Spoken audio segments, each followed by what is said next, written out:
Hey there folks, so Mostly Outdoors back with you in a video. So today I just wanted to kind of go over my Haversack kit for you guys.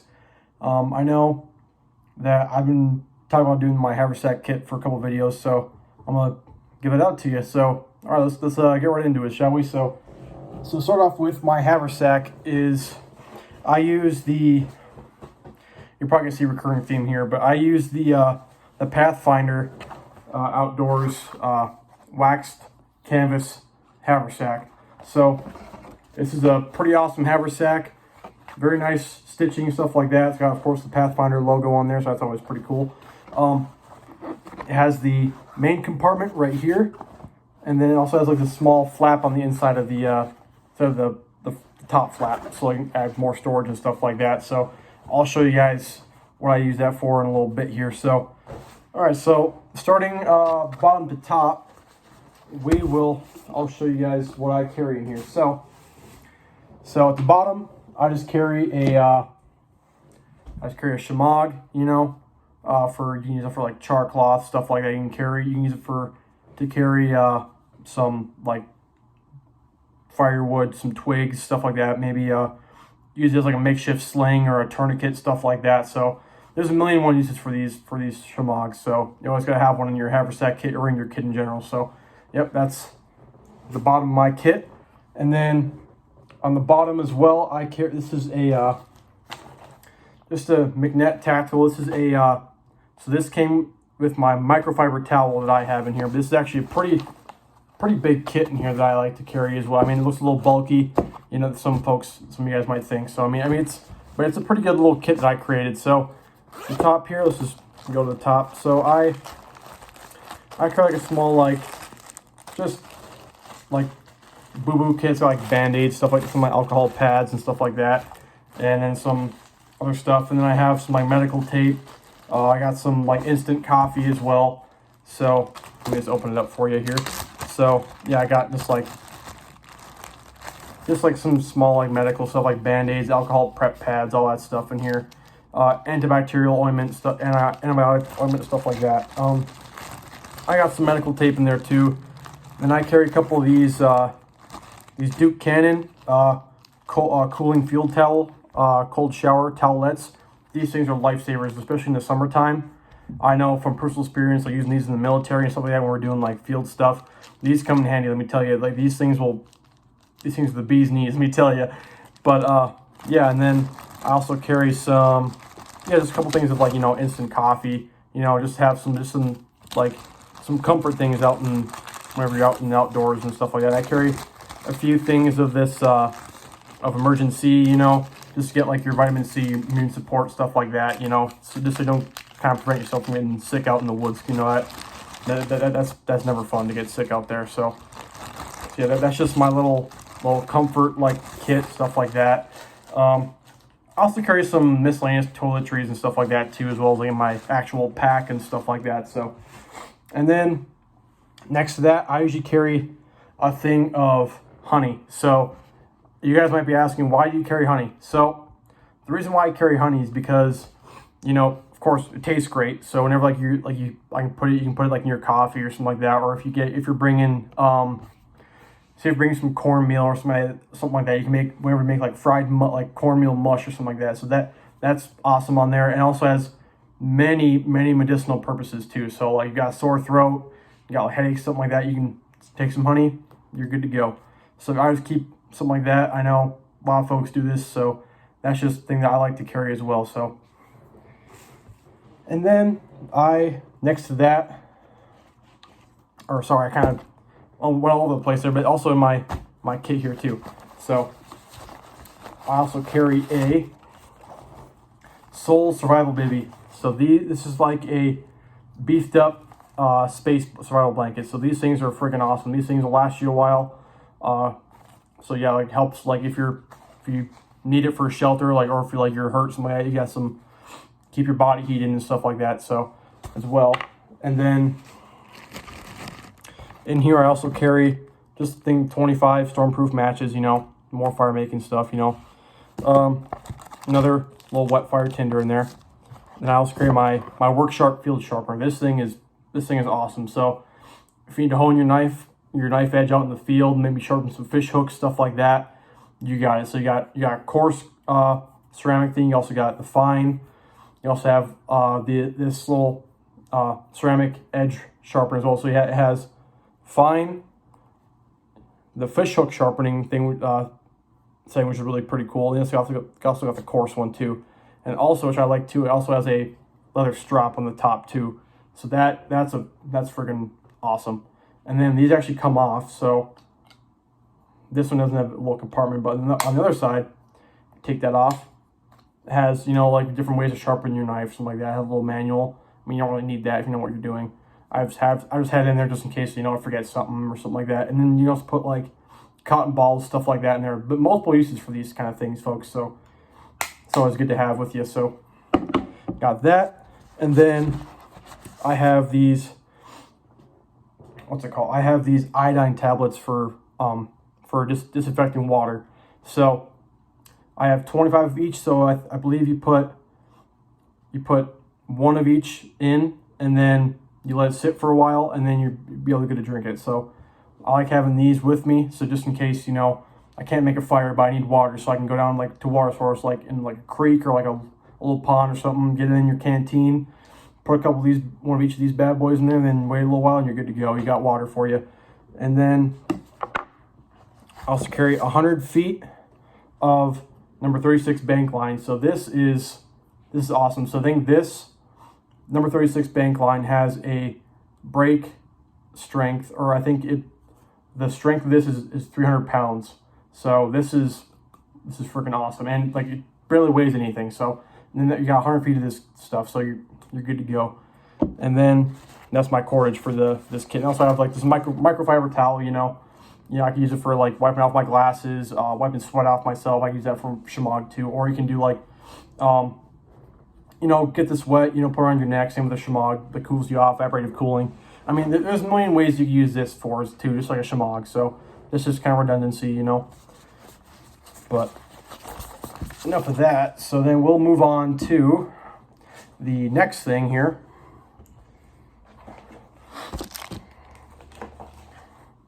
And then I will move on to a couple other sources of hydration as well as fire making too. So give me a second here. Sorry.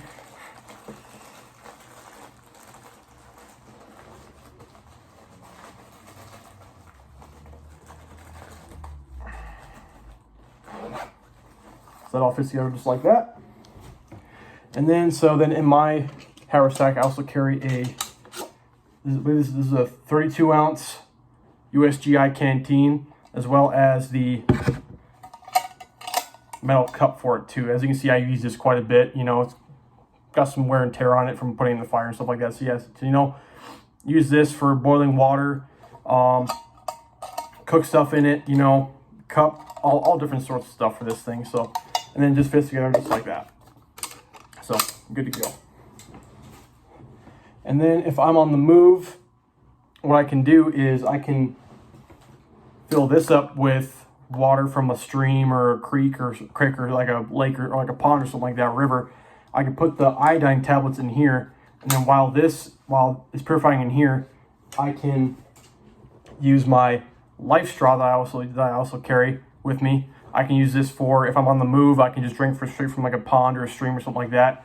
Get my hydration, get some water in me, and then I'll be good to go for then I can, once my water's done purifying my canteen, I'll be good to go on that. So then I can just keep doing that. So then I can just keep using this on the move. Then when I'm at camp, I can use my canteen drink from that, and then I'll have some good water for that. So, and then of course I also have my backup fixed blade. You guys saw my video from my couple videos ago, my more cans bowl, my more lighter duty skinning knife, whittling knife, you know, just small tasks with this, you know. Enough said about that. You already saw about it in the other video. So if you guys want more videos on my knife, stuff like that, just let me know in the comments. And then here's my little canvas sack that I actually carry. I carry quite a few pieces of fat wood in here. So if you guys don't know what fat wood is, it is typically usually like pine or something like usually pine. It's the wood at the base of the tree, sort of like like where the lower branches are on like an older tree. The sap runs down into the branches and stuff like that, and then the sap and the sap like seeps into the wood, and then when you're looking for it, if you cut it down, it'll be like a nice like reddish kind of amber color. I don't know if you can see like that. So yeah, that's a good piece of fat wood right there. So what you can do, you take the back of your knife, if you have like a 90-degree spine knife, and you can just start shaving it on the back, on the spine, not the blade, because you don't want to use the blade.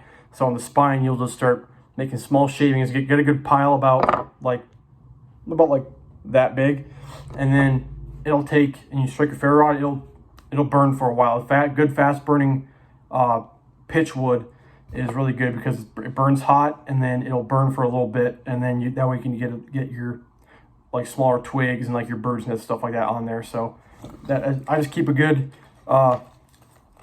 probably like 6 pieces in there, like 6-7 pieces, just so I don't have to keep worrying about that. And then I also carry, of course, one of the Titan matches, the Yuko, in there too as well. So just a small like backup means of making fire in here. So, and then lastly, for the top portion of the haversack, so like this part of the haversack, like not the main compartment, but the small flap on the lid, like the lid, the cover, whatever you want to call it.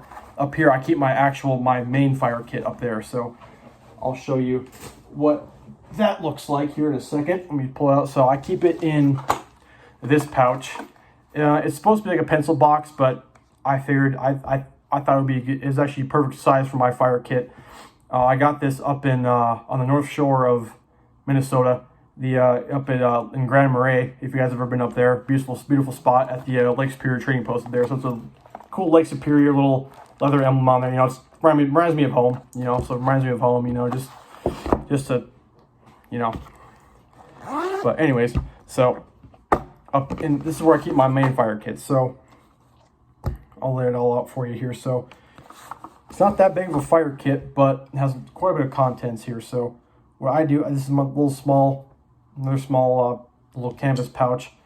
So I know you're gonna say, why do you have so much fat wood? I don't know, just be safe, you know. But yeah, so I keep a lot of smaller pieces of fat wood in here. So I have roughly like 6-7 pieces of fat wood in here, but they're all smaller size, so you know, more compact and stuff like that. So just to keep those in there, and then that just sits at the top of my fire kit. So that's just, you know, if I don't want to, so then I can just keep resupplying this from my larger supply of fat wood in my other pouch that you saw. So I can just keep splitting that up and then smaller pieces, and just keep replenishing this one in here. So, and then this is some like, I forget what kind of powder this is, but this is more like fire starting kind of powder, kind of like those. It's basically like those. It's basically like those little wet fire tinners I showed you guys. So it's just like that shaved down basically. So have those.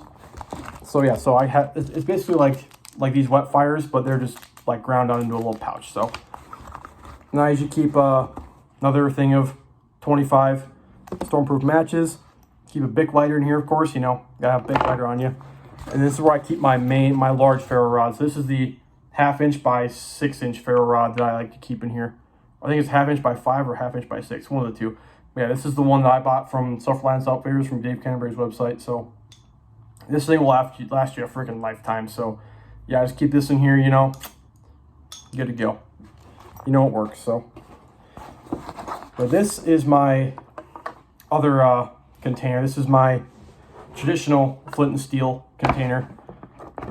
So this, I have a small magnifying glass, I believe it's 7 power. I'm pretty sure is what it said on the website, on Dave Cameron's website. So use that for natural fire starting methods, so you don't have to use any of your resources. So you can keep using this, because the sun is an unreplenishable resource. So you're good to go on that. Came in a little canvas pouch in there. I keep that on the top usually so it doesn't get tossed around. Then I carry my traditional flint and steel kit. So I got my steel, and I also have a piece of flint, pretty good size flint in here too. So, you know, just like that, you're good to go. And then I have some, excuse me, I also have some charred lamp wick in here. So, you know, keep charring that material, good to go. Got extendable flame. I have a small piece of punk wood in here. I mean, you know, I know it's not much, but I mean, I can use that to make char, stuff like that. And then I also have a bunch of pieces of fat wood in here too. I know you think I'm overloaded on fat wood, I know, but, and then I also have one more of those little wet fire kind of pouches things in there. So yeah, so that's my fire kit right there. But yeah, so I just got a lot of stuff like that, you know. Just let me know whatever you guys else want to see. If you guys have any questions about any of this stuff and why I have it, you can put it down in the comments below. I'll get back to you on that. And then yeah, just let me know what other videos you guys want to see. Just like I say in all my videos, just let me know what you guys want to see. Yeah, just keep giving me ideas, and I'll try and put them out for you as soon as I can. So I know I'm going to be doing a what's it called? I have a video plan coming up here about my my traditional Kentucky rifle build that I did. So if you guys want to see me do a video on that, and like me shooting it and stuff like that, and if you guys want to see me go on a hunt with that too, just let me know. And yeah, just let me know what else you guys want to see. So all right, you guys take it easy. Have a good day.